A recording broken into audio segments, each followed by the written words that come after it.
ડભોઈમાં ખાતર માટે જગતના તાતની હાલત કફોડી બની છે। ખાતરના ડેપો હોવા છતાં ખાતર લેવા કલાકો સુધી લાંબી લાઈનોમાં ઉભા રહેવા જગતનું તાત મજબૂર બન્યું છે। ડભોઈ તાલુકાના 119 ગામોના ખેડૂતો ખાતર માટે રજળપાટ કરી રહ્યા છે। સર્વરની સમસ્યા અને અપૂરતા ખાતરના જથ્થાને કારણે રોષ ફાટી નીકળ્યો છે। ડભોઈ તાલુકામાં ખેતીની સિઝન જામી છે, ત્યારે ખેડૂતોને પાયાની જરૂરિયાત ગણાતા ખાતર માટે ભારે હાલાકીનો સામનો કરવો પડી રહ્યો છે। ડભોઈમાં બે ડેપો હોવા છતાં પણ ખાતરના વિતરણમાં ગેરવહીવટ અને અછતને કારણે ખેડૂતો સવારથી સાંજ સુધી લાંબી કતારોમાં ઊભા રહેવા મજબૂર બન્યા છે। તેમ છતાં અનેક ખેડૂતોને ખાલી હાથે પરત ફરવાનો વારો આવે છે।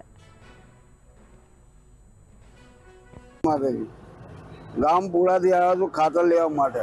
આગળ ડેપોમાં જઈને આવ્યો તો ડેપોમાં અમે કલાક ઉભા, પછી બહાર નીકળીને પેલા સાહેબ એવું કીધું કે ભાઈ ખાતર વિતરણ થઈ ગયું, એટલે તમારે હવે ખાતર પેલી ભાગોળે મળે છે, એટલે અમે અહીંયા આવ્યા।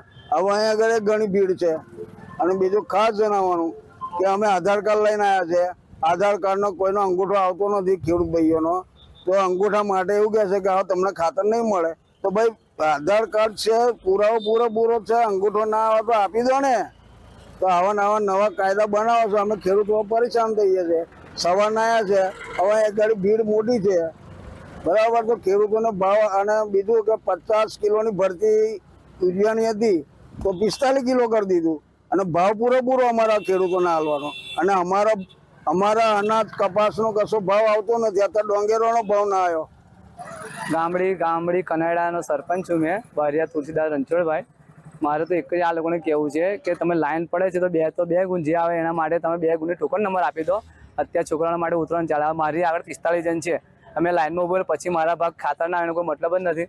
મારે તો એક જ કહેવું, બધાને ટોકન નંબર આપો, જે ભાગ આવે છે ના, જેના માટે જેને પ્રિન્ટ ના આવતો એ આધાર કાર્ડ એને ખાતર નથી આપવાનું।